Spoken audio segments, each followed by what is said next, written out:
sa akto po yung aking reaksyon dito, sana nga po, Ma'am Marian, na bumalik na po sa tamang presyo yung ating nakaraang mga nagdaan na presyo ng ating mga diesel at tapos na rin naman po yung ating gera.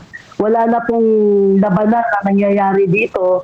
At sana nga po talagang maibalik na dun sa 60 na hinihingi namin, 60 or 65 per liter.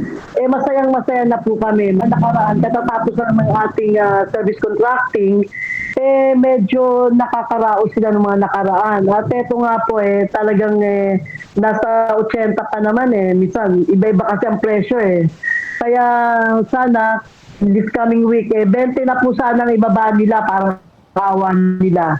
Kasi ang DOE naman kumita na sila sa amin. Ilang linggo na po at ilang buwan na rin po na kumita na po sila sa amin. Sana naman, DOE nakikiusap po ang akto sa inyo. Babaan nyo na po ng 20 kung pwede. Ayun po yung mga payout kasi may mga inaayos sila, yung mga QR code ng LTFRB malabo. Siyempre, doon sa aking mga tao ko naman, sinabi ko, kailangan kumuha rin kayo ng sarili nyo mga QR code.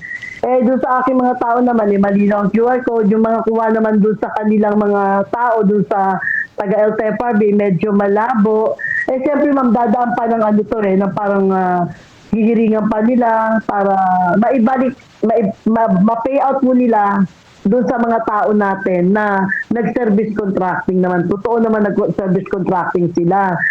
At kami naman po sa akto, may QR code kaming sarili na talagang pinipicture na naman nila. Kaya nakikiusap din naman ako sa ating LTFRB Chairman Bigor na sana matapos na po yung pag-payout at pag-iimbestiga nila. Kasi minsan may mga drivers po tayo na nagka-cutting din, hindi naman lahat.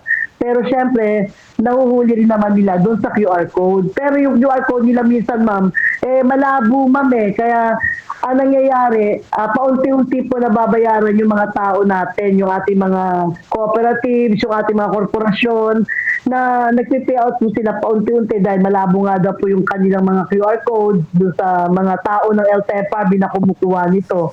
Pero doon sa mga tao naman ng mga transport, ma'am, ng mga cooperative at korporasyon ay malinaw. Kaya sabi ko, tulungan na nilang mag-payout kasi nag-abono na po dito yung ating mga drivers, yung ating mga operators ng mga diesel nila at ilang linggo silang tumakbo na nag-aabono po sila dito yung kanilang boundary dun system nila dun sa pagbabayad at ganoon din po dun pa sa dun sa mga drivers na dapat bayaran din po. Siyempre ma'am, gutom na rin po talaga sila. Kaya sana pagdating ng panahon maging electric vehicle na rin tayo ng paunti-unti. Yun din na nawagin din ako sa ating mga chairman na yakapin na rin natin paunti-unti dahil para hindi na po magmalaki yung mga Middle East yung ating kinagkukunan ng mga langis mo dito, ng mga diesel. At siyempre kung tayo ay naka-electric vehicle naman, may mga fast charging na po tayo, siyempre, sino pa pong bibili ng ating mga diesel dito? Di magmumura sila. Ganun din, sa pagkuha na sa ibang bansa, mura na po yan. Mabigyan sila ng, kasi green roads po yan para sa electric vehicle, na ino-order na rin po ng ating Presidente Marcos na ito ay buksan na, pautangin, at wag lang bigla kasi napakamahal nga naman ng pero dito sa DTI 1.5 lang po yung 3 million nilang utangin man dito, magiging 1.5 million lang po ang isang vehicle. At sisiguraduhin naman po nila na sila yung mag-iintindi nito at makakabayad po ng 5 taon doon sa ating mga pinagpunan na mga bangko na uutangan po nito. Sinisikap namin mag-service contracting at ang ating gobyerno naman po ay nabigyan kami ng service contracting. Maraming salamat po sa ating Presidente Marcos, sa ating DOTR, sa ating LTFRB, yung mga namuno po dito. At ganoon din po sa ating mga operators at drivers, sa ating mga chairman ng cooperative at korporasyon, na sana po magsama-sama po tayo ng maayos, maging para isa tayong walis na may bigkis na wag po tayo magkanya-kanya ng mga prinsipyo na nakakasira po sa inyong mga kanya-kanyang cooperative at korporasyon.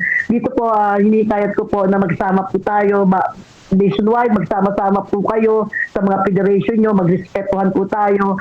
At makakamtan po natin yung ating tagumpay kapag tayo ay magsama-sama na nagre-respetuhan sa bawat cooperative at korporasyon. Although tayo po ay mga leaders ng mga cooperative at korporasyon na kanya-kanya pong ideology po ang mga chairman dito. Pero dapat po doon sa ating paninindigan na maging maayos po ang ating cooperative at korporasyon para maging successful po ang bawat cooperatives nationwide at ganun din po ang ating korporasyon. At ito po, mag-ingat din po tayo. Matawag po ako sa inyo ng pag-iingat dahil napakainit din po. Magdala po tayo ng maraming tubig at pangmunas po ng ating mga pawis. Or magdala rin po kayo ng mga extra mga t-shirt na pampalit kapag kayo po ay nababasa ng inyong mga pawis. Sa sobrang init po kasi ma'am, medyo mahirap po talaga. Mahirap din po magkasakit. Ingatan niyo po ang inyong mga likod.